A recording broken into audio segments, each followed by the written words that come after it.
اس سننے کا عقیدہ رکھنا ضروری ہے، کیونکہ حدیث میں آ گیا۔ اسی طرح حدیث پاک میں حکم ہے کہ جب تم قبرستان کے پاس سے گزرو، قبرستان میں داخل ہونے لگو تو کیا کہنا ہے جی؟ السلام علیکم یا اہل القبور۔ تو یہ بھی ہمارا نظریہ ہونا چاہیے کہ ہمیں حدیث مبارکہ میں جو اللہ کے نبی صلی اللہ علیہ وسلم نے حکم دیا ہے وہ لغو نہیں ہے، کیونکہ اللہ کے نبی صلی اللہ علیہ وسلم بے فائدہ باتوں کا حکم کبھی نہیں دیتے، یہ شان نبوت کے منافی ہے۔ تو جب اللہ کے نبی صلی اللہ علیہ وسلم نے حکم دیا کہ قبرستان میں داخل ہوتے وقت السلام علیکم یا اہل القبور کہو، تو جمہور اہل سنت والجماعت کہتے ہیں کہ مردے یہ سلام بھی سنتے ہیں۔ باقی ہر مردہ ہر قبر میں ہر وقت سنتا ہے، یہ جمہور اہل سنت کا نظریہ نہیں ہے۔ ایسے ہی بعض روایات میں ہے کہ قدر ما یتعلم او یتلذذ، کہ مردے کو اتنی حیات قبر میں حاصل ہوتی ہے کہ اس کی وجہ سے اگر اس نے دنیا میں برے اعمال کیے تھے تو عذاب کی تکلیف اس کا بدن برداشت کرتا ہے، اور اگر اچھے کیے تھے تو نعمتوں کی لذت کو بھی محسوس کرتا ہے۔ تو نعمتوں کی لذت کا محسوس کرنا، عذاب کی تکلیف کا محسوس کرنا، یہ خاصہ ہے حیات کا، یہ خاصہ ہے حیات کا، زندگی کا۔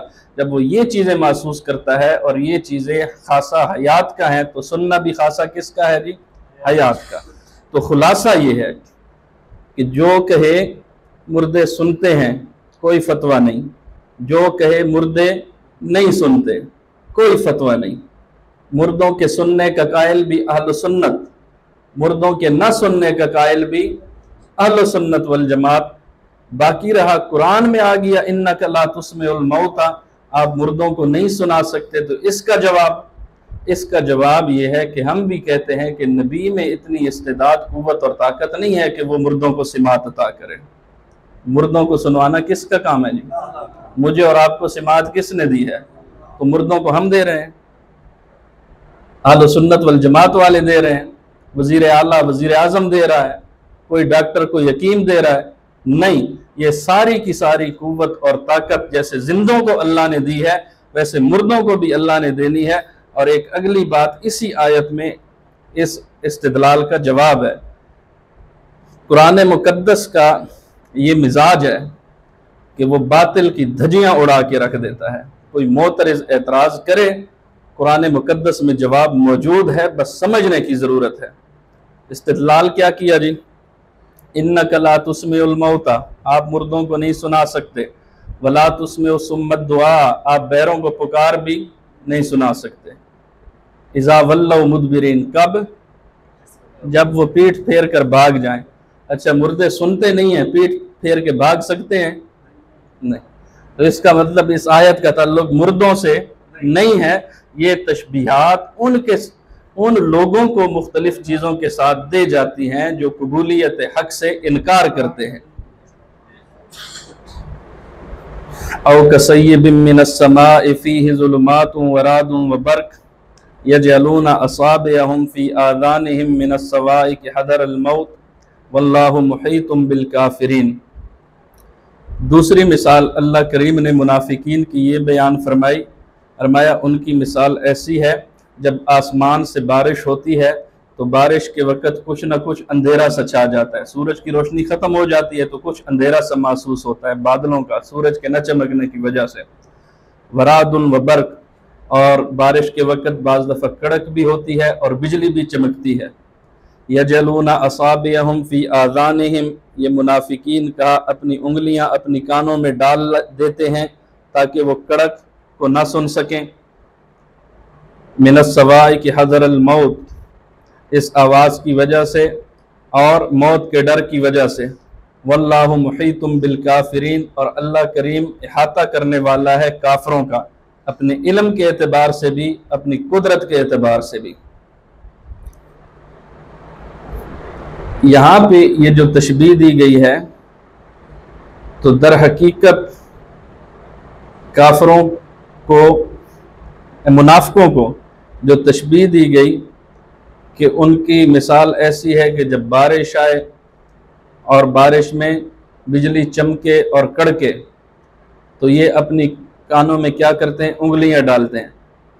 یہ بجلی کی چمک، قرآن کو بجلی کی چمک کے ساتھ تشبیہ دی ہے، اور قرآن مقدس میں دلائل حق کا انکار کرنے پر جن وعیدوں کا ذکر ہے، جن عذابات کا ذکر ہے، ان کو تشبیہ دی ہے کڑک کے ساتھ، کہ جب یہ آیات قرآنیہ کا انکار کرتے ہیں، آیات قرآنیہ کا انکار کرتے ہیں، گویا کہ یہ جو بجلی آسمان میں چمکتی ہے اور روشن نظر آتی ہے، تو قرآن مقدس یہ روشنی ہے، بجلی کی طرح واضح چیز ہے، یہ اس سے فائدہ حاصل نہیں کرتے، اس کا انکار کر دیتے ہیں۔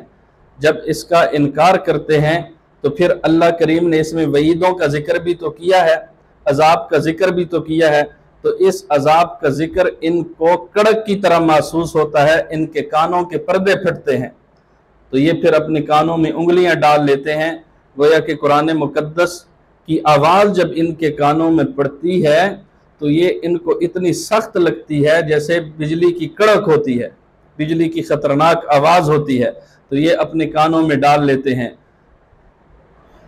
اور اس بجلی کی طرف، اس روشنی کی طرف دیکھتے نہیں ہیں۔ فرمایا کہ یہ جو بھی کر لیں، واللہ محیط بالکافرین، اللہ کریم کافروں کا احاطہ کرنے والا ہے۔ تو ان چیزوں کے ساتھ تشبیہ اس وجہ سے دی ہے کہ یہ بجلی کی جو کڑک ہوتی ہے یہ ڈرانے والی ہوتی ہے، اس سے کانوں کے پردے بعض دفعہ پھٹتے ہیں، اور اسی طرح بجلی کی چمک ہوتی ہے، اس سے آنکھیں چندیا جاتی ہیں۔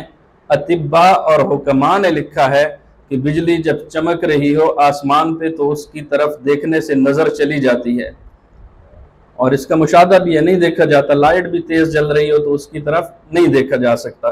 تو فرمایا کہ قرآن مقدس کے واضح دلائل بجلی کی طرح چمکتے ہوئے ان کی آنکھوں کو چندیا دیتے ہیں، حق کو قبول نہیں کرتے۔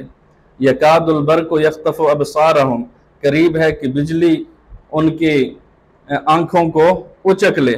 کلما اضاء لہم مشوا فیہ، پر میں ان کی عادت یہ ہے کہ جب وہ بجلی چمکتی ہے اس کی وجہ سے کچھ روشنی ہوتی ہے، مشوا فیہ، تو اس میں چلنے لگتے ہیں۔ وَإِذَا أَظْلَمَ عَلَيْهِمْ قَامُوا، اور جب تاریکی ہو جاتی ہے تو پھر ٹھہر جاتے ہیں۔ وَلَوْ شَاءَ اللَّهُ لَذَهَبَ بِسَمْعِهِمْ وَأَبْصَارِهِمْ، اور اگر اللہ چاہتا تو اللہ کریم لے جاتا ان کے کانوں کو اور ان کی آنکھوں کو۔ ان اللہ علی کل شیء قدیر، بے شک اللہ کریم ہر چیز پر قادر ہے۔ فرمایا یہ تو حق کو قبول نہیں کرتے، اور حق کی قبولیت سے ایسے ڈرتے ہیں جیسے ان پر بجلی گرنے لگی ہو، جیسا کہ ان کی آنکھوں کو اچکنے لگی ہو۔ اگر اللہ کریم چاہتا تو ان کی آنکھوں کو اچک لیتا اور ان کے کانوں کی سماعت کو ختم کر دیتا، ان کے پردے پھٹ جاتے، لیکن اللہ کریم نے ایسا نہیں کیا۔ اب یہ کیا کرتے ہیں؟ میں نے ابتدا میں ذکر کیا تھا کہ قرآن مقدس کے واضح دلائل کو، قرآن مقدس کی واضح آیات کو بجلی سے چمکنے سے تشبیہ دی ہے۔ تو فرمایا کہ جب قرآن مقدس کی روشنی دیکھتے ہیں نا تو کچھ نہ کچھ اس سے فائدہ حاصل کرتے ہیں۔ کچھ نہ کچھ فائدہ حاصل کیسے کرتے ہیں؟ کہ جب مسلمان کافروں کے ساتھ جہاد کرتے ہیں تو جہاد میں مال غنیمت حاصل ہوتا ہے، تو یہ پہنچ جاتے ہیں، اسی بھی مسلمان اسی بھی جنگ کیتی ہے تواڈے نال، ساڈا حصہ، تو کچھ نہ کچھ یہ حاصل کر لیتے ہیں۔ ایسے ہی زکوٰۃ کا مال، صدقات کا مال ہڑپ کر جاتے ہیں، کچھ نہ کچھ فائدہ حاصل کرتے ہیں، لیکن پھر جب دیکھتے ہیں کہ اب ہمارا مطلب ہمیں مل گیا، ہمارا مقصد ہمیں حاصل ہو گیا، کام ہوں، تو پھر وَإِذَا أَظْلَمَ عَلَيْهِمْ قَامُوا، جب یہ مال ختم ہو جاتا ہے گویا کہ تاریکی چھا گئی۔ مال کی روشنی سے فائدہ حاصل کرتے ہیں، لیکن جب دیکھتے ہیں کہ مال ختم ہو گیا تو پھر کام ہوں، ٹھہر جاتے ہیں، حق کو قبول نہیں کرتے۔ وَلَوْ شَاءَ اللَّهُ لَذَهَبَ بِسَمْعِهِمْ وَأَبْصَارِهِمْ، اور اگر اللہ چاہتا تو اللہ ان کی آنکھوں کو لے جاتا، ان کے کانوں کو لے جاتا اور ان کی آنکھوں کو لے جاتا، لیکن اللہ کریم نے مہلت دی ہوئی ہے، اور اللہ کریم ہر بندے کو مہلت دیتا ہے۔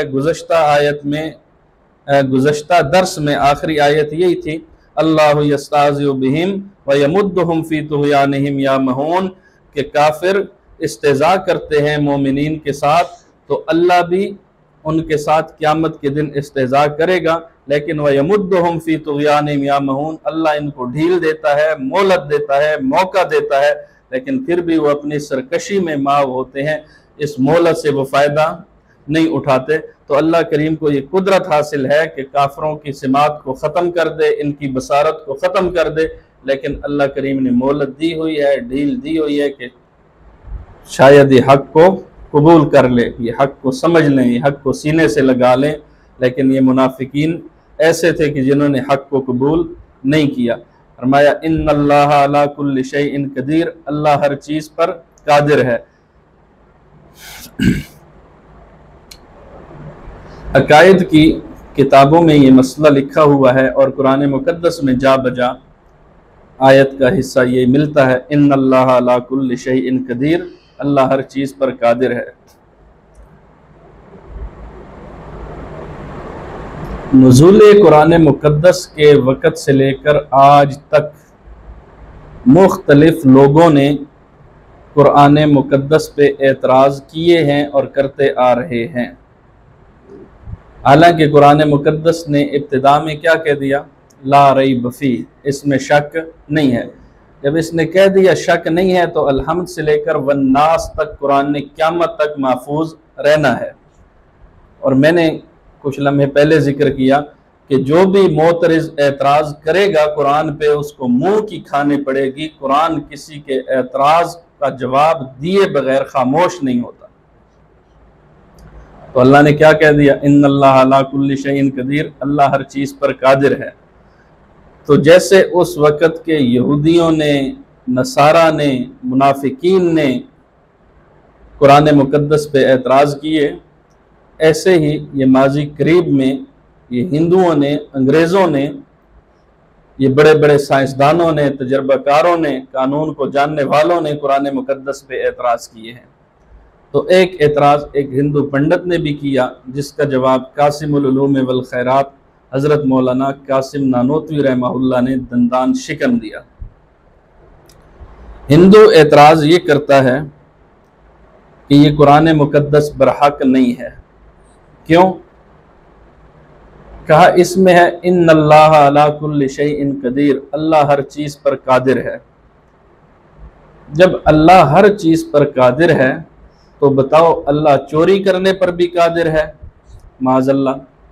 اللہ زنا کرنے پر بھی قادر ہے؟ ثم معاذ اللہ۔ نقل کفر کفر نباشد۔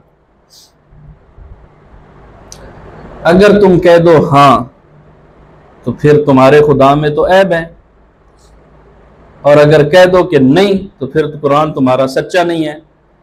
یا قرآن تمہارا سچا نہیں ہے یا تمہارا خدا عیب سے پاک نہیں ہے۔ یا اپنے قرآن مقدس کو سچا کہو یا پھر اپنے خدا کو عیبدار کہو، معاذ اللہ۔ لیکن جب بھی باطل اعتراض کرتا ہے اللہ کریم آل حق کے مرد مجاہد کو اس کے سامنے کھڑا کر دیتے ہیں۔ حضرت نانوتوی رحمہ اللہ کو اللہ کریم نے وہ علوم دیے کہ کسی معترض کا اعتراض انہوں نے اپنے ذمہ قرض نہیں رکھا۔ حضرت نانوتوی رحمہ اللہ نے جواب دیا قرآن بالکل برحق ہے، قرآن مقدس کی زیر اور زبر میں بھی شک کرنے کی گنجائش نہیں ہے۔ باقی آپ نے یہ جو سوال کیا یہ بے اصل، بے جوڑ، بے بنیاد، غلط اور من گھڑت ہے۔ کیسے؟ کہا چوری یہ ہوتی ہے کہ غیر کی ملک میں کوئی چیز ہو تو میں اس کی اجازت کے بغیر اپنے فائدے کے لیے اس کو اٹھاؤں اور اس کو استعمال کر لوں۔ اس کائنات کا کوئی ایک ذرہ ایسا ثابت کرو جو اللہ کی ملک میں نہ ہو۔ جب کائنات میں کوئی ایک ذرہ بھی ایسا نہیں جس پر اللہ تعالیٰ کی ملکیت نہیں تو اللہ چوری کیسے کر سکتا ہے؟ جس کا مال ذاتی ہو، جس پہ بندے کی ملک ہو، اس کو تو بندہ جہاں چاہے استعمال کر سکتا ہے۔ آپ حضرات کاروبار کرتے ہوں گے، کوئی محنت مزدوری کرتا ہوگا، کوئی ملازمت وغیرہ، تو جب تنخواہ ملتی ہے تو اپنی ہی ہوتی ہے نا، تو کسی سے پوچھنے کی ضرورت ہوتی ہے کہ اس کو استعمال کروں نہ کروں، کہاں کروں؟ اپنی مرضی ہے، جہاں چاہے اس کو استعمال کرے جائز جگہوں پہ، تو اس کو چوری نہیں کہتے۔ نمبر 2، زنا کرنے کے لیے بھی مردانہ اور زنانہ آلات کی ضرورت ہوتی ہے، اور اللہ کریم مردانہ اور زنانہ آلات سے، صفات سے پاک ہیں۔ اللہ جسم سے پاک ہے، جیسے ہمارے ہاتھ ہیں، ہمارے پاؤں ہیں، ہماری زبان ہے، ہماری آنکھیں ہیں، کان ناک ہے، سر ہے، یہ سارا ہمارا دھڑ ہے، جسم ہے۔ اللہ کریم جسم سے پاک ہے۔ اب اللہ کیسا ہے یہ مجھے اور آپ کو سوچنے کی ضرورت نہیں، قرآن نے منع کر دیا، فرمایا لیس کمثلہ شیء، اللہ کی طرح کوئی چیز نہیں ہو سکتی، اللہ کسی چیز کی طرح نہیں ہو سکتا۔ جب اللہ کریم کسی چیز کی طرح نہیں ہو سکتا اور ساری کی ساری کائنات کے ذرے ذرے پہ اللہ کریم کی ملکیت ہے، تو اللہ چور بھی نہیں ہے معاذ اللہ، اور اللہ زنا سے بھی پاک ہے۔ اللہ کریم مجھے اور آپ کو قرآن مقدس سمجھنے کی توفیق عطا فرمائے۔ وآخر دعوانا ان الحمدللہ رب العالمین۔